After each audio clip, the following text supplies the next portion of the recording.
Hello, my relatives. My name is Pennie Opal Plant.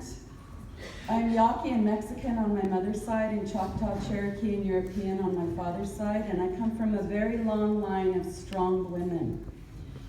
I was born and raised in Richmond, California, under the shadow of the Chevron refinery, which some of you may know exploded in 2012, sending 15,000 of my community members to the hospitals.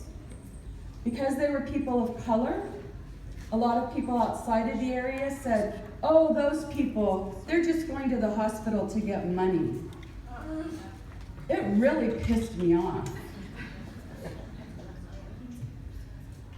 So I've been an activist for quite a while, and I'm very, very happy to be able to share something with you that you may have already heard about. The Indigenous Women of the Americas Defending Mother Earth Treaty, which was signed for the first time on September 27th on occupied Lenape territory in New York.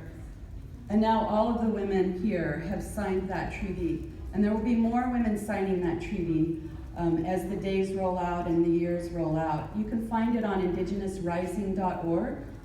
And in January, we'll be inviting the whole world to sign that treaty as supporters. And while we're here, we're also looking to network with Indigenous women of other continents to create treaties between our women and other women around the world.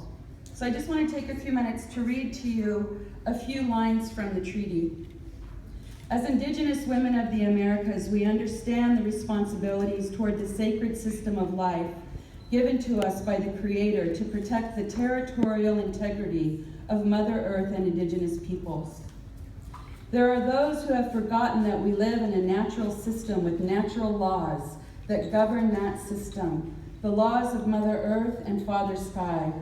These laws have been violated to such an extreme degree that the sacred system of life is now threatened.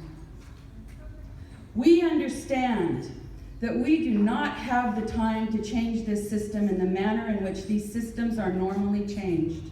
We understand that we have run out of time. There are times in history when it becomes necessary for the people to rise up to change the intolerable. There is nothing more intolerable than the destruction of thousands of species, including our own.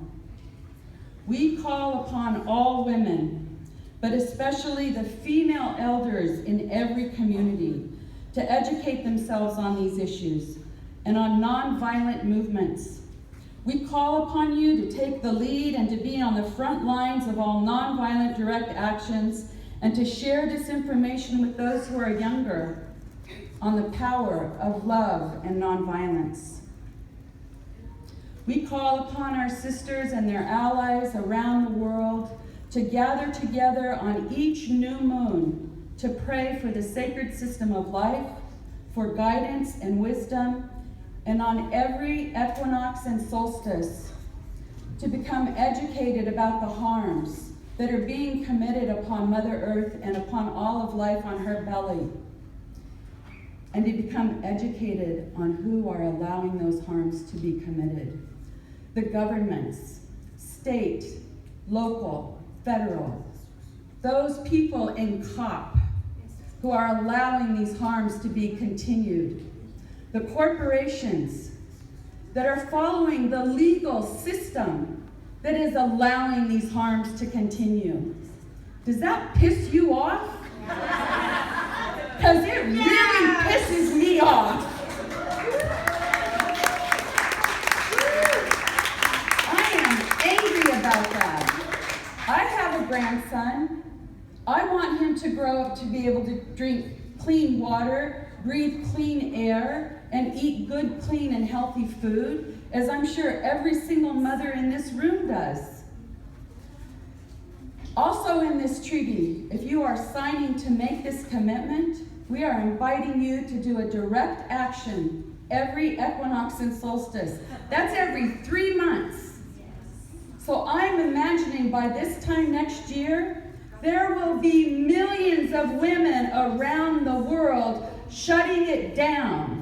Because that's what we have to do now. We are at that point. And as mothers, it's our job So I want to ask you, who's with us? Who's with us in this room? You